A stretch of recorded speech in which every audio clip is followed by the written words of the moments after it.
In the Brazilian jungles, a young gold miner named Parker Schnabel embarked on an adventure to find fortunes whispered about since the old gold rush days. With a spirit as strong as the surrounding forest, Parker ventured deep into the green maze, excited by the promise of riches. The Brazilian jungles were also a place full of conflict, with miners and locals often clashing over the gold hidden beneath the soil. Parker's determination, as solid as the ore he sought, was as solid as the ore he sought. The journey was dangerous, with threats not just from the land, but also from the greed it sparked in people. Parker was ready, even wearing a bulletproof vest for the first time in his life, showing just how risky his quest had become. His adventure began with stories of Brazil's largest gold nugget, found in the 1980s at South Celida.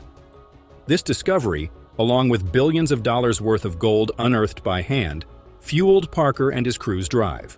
They followed the paths of those who had come before, paths that led them to the ruins of failed dreams and forgotten efforts. As they approached the old Colossus site near the town of Sarapalata, they stepped into a scene from another time. The gates were blocked, and the once bustling paths were overgrown, as if the land itself wanted to reclaim what men had greedily taken away. Despite the eerie silence, Parker's voice was clear and determined, saying they had to go in and uncover what's been left behind. Inside the compound, the remnants of Colossus's efforts lay scattered, a testament to both human ingenuity and folly. Denny and Diego ventured into an old processing plant. The walls echoed with faint, ghostly sounds of machines long silent. As they moved deeper, they found the remains of crushers and conveyors, a cyanide leaching plant that was never completed, and a gold room that never glittered with gold. The deeper Parker went, the more the mine revealed its secrets, not through the presence of gold, but through its absence.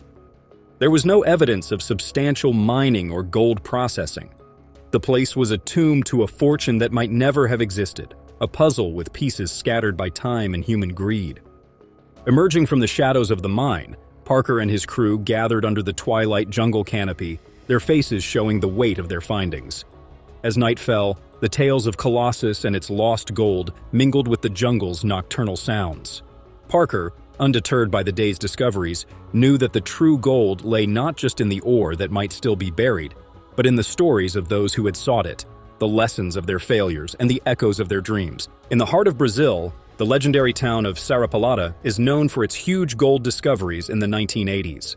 A young gold miner named Parker Schnabel found himself in a room filled with some of the largest golden nuggets ever discovered, including a dark, oddly shaped nugget that looked like a sculpture crafted by nature itself. Parker's life was all about finding such treasures, and his journey to explore Sarapalata felt like stepping back in time to the 1980s.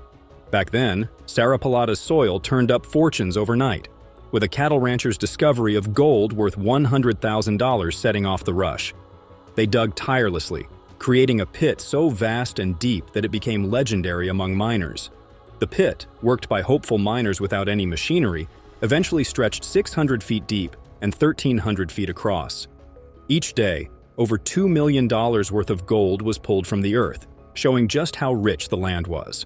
Old footage shows a chaotic scramble for wealth, as 40,000 to 80,000 people worked the ground daily.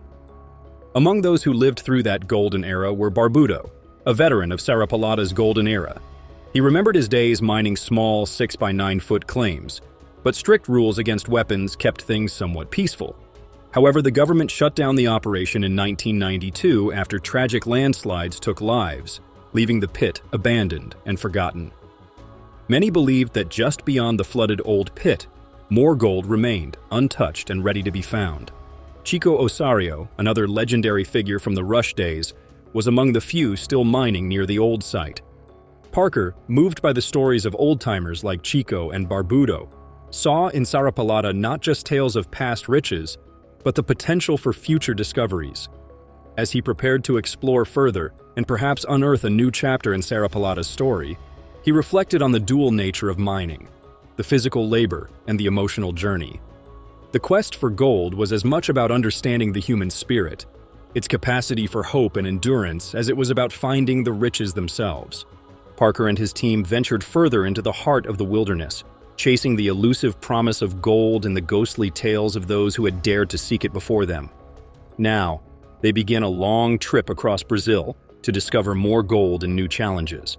The adventure begins with a journey spanning nearly 2,500 miles, starting in central Para and continuing to Mato Grosso, known for its gold production worth almost $1 billion each year. The first stop is Porto Velho, a key gateway to the Amazon basin's rich gold fields, known for unique floating dredges called fofocas. These dredges are made from cheap, salvaged materials and mostly family-owned, and are filled with homemade dredging systems. The work of gold extraction is not only physically demanding, but also requires a sharp understanding of the river's dynamics. The ideal condition for suction is described as resembling black milk, which ensures effective suction. The adventure then takes an interesting turn when Fabiano introduces the Evolution Dredge, an industrial-scale dredge that operates on an industrial scale, towering over smaller, illegal operations. This massive dredge is run by a small crew and features dual engines that boost its capabilities. It uses a sophisticated cutting tool known as the pineapple, fixed at the end of a long hydraulic crane to lower the pineapple into the riverbed, where it spins vigorously, churning up the sediment to extract gold. This setup includes a secondary pump that introduces clean water into the slurry, helping transport the excavated material up to the sluice where the gold is finally captured. The Evolution Dredge's power and efficiency are evident in its ability to reach deeper into the riverbed, accessing layers that smaller dredges can't reach. It also operates continuously, using its robust machinery to process large volumes of material, thereby maximizing its output and efficiency. The adventurer witnessed the technical aspects and challenges of gold mining, but also gains insights into the human element involved in such endeavors. The experience tests physical and mental limits, but enriches understanding of the diverse methods and resilience needed to mine one of the world's most coveted resources.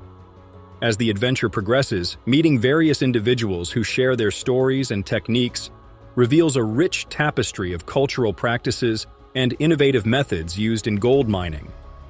Beyond the physical gold lies a wealth of human experiences and traditions. The adventure is not just about the gold, it's about understanding the hard work, ingenuity, and spirit of the people involved in this industry.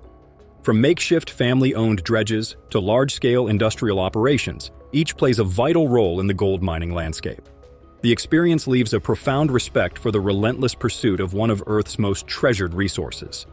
Parker, a gold miner, is embarking on a journey to Brazil's dangerous jungles for the first time in 8 years.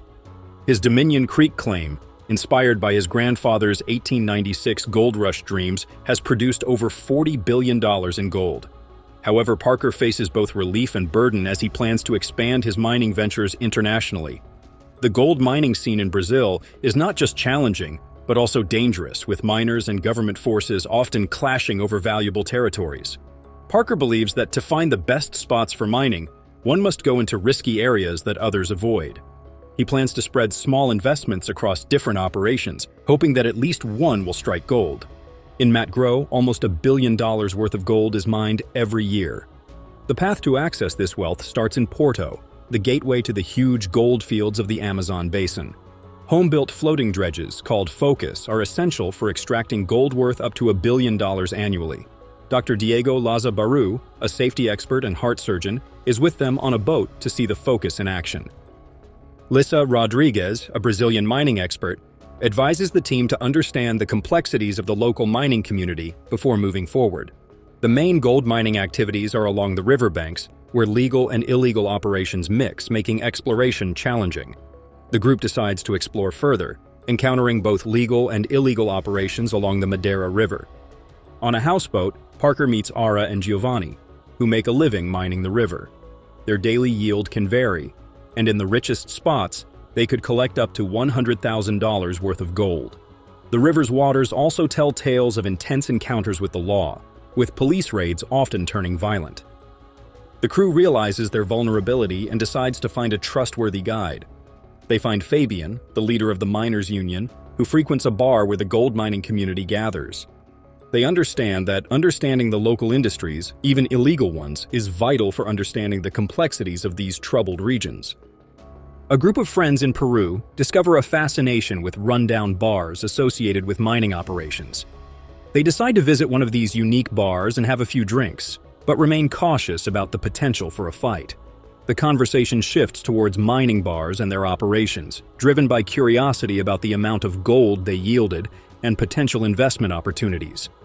Parker, a representative of miners, is introduced as a representative, uniting miners to advocate for their rights. YouTube has become a platform where miners like Fabiano's family showcase their long-standing commitment to gold mining, despite legal challenges. Their mining legacy mirrors the rugged defiance against regulatory changes, and their story echoes the wild, early days of mining when laws were often ignored. The Clandestine Gold Miners of Brazil is a documentary that explores the practices of gold miners in Brazil, particularly the practice of intentionally sinking dredges to avoid police capture. The construction of these dredges is a marvel of makeshift engineering, with every component functioning perfectly to sift gold from the riverbed.